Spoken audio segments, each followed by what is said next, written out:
So here, if it was really Jesus telling Martha not to serve, not to be a deacon, then Jesus needed to learn his lesson and stand corrected.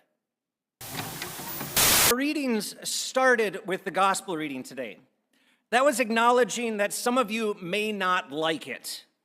Maybe since you're a hard worker, or getting compared negatively against a sibling, or simply that you hear a criticism of what's much too often women's work. Maybe with a question of just who Jesus thought would make that meal and the bread and all of that and do the dishes if Martha didn't. So we started with the gospel in the place of what's usually the Old Testament reading, also as a mental reset. Well, though, if you already didn't like Luke, hearing implicit criticism of housework, of domestic labor, of what still is way too often known as a woman's place,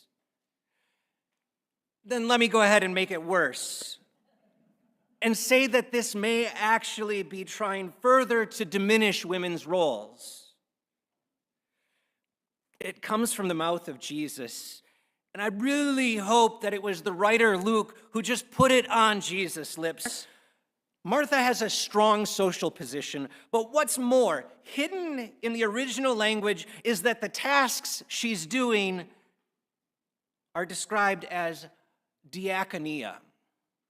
It's the word that gives us the title deacon, which became and remains a title in the church.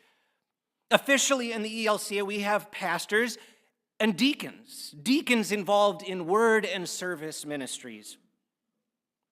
In the Roman Catholic Church, women still are not allowed to be deacons. And Luke is telling Martha and other women that they shouldn't be deacons. In Luke's sequel, the book of Acts, no woman is referred to as deaconing. There was a purge.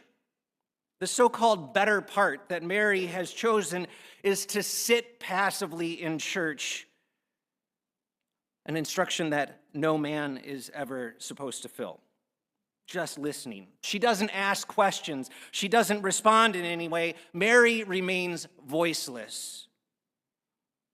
Maybe not Luke, but Jesus here is telling women that. If so, I'd put it in the category with the Canaanite woman when Jesus needed to have his worldview and the purview of his goodness expanded. So here, if it was really Jesus telling Martha not to serve, not to be a deacon, then Jesus needed to learn his lesson and stand corrected. Maybe even doubly. See, for whatever you feel about Mary pitted against Martha, if the better part of sitting voiceless is actually trying to indoctrinate women's subservience in the church, then it got flipped around as a passage to promote Mary learning and has been used to foster women's theological education. If it were meant to keep women out, instead it's contributed to lifting them up. Take that, Luke, or Jesus, or whoever. Luke may have wanted to deny women as deacons, but in Priscilla we have an unignorable, authoritative early church female leader.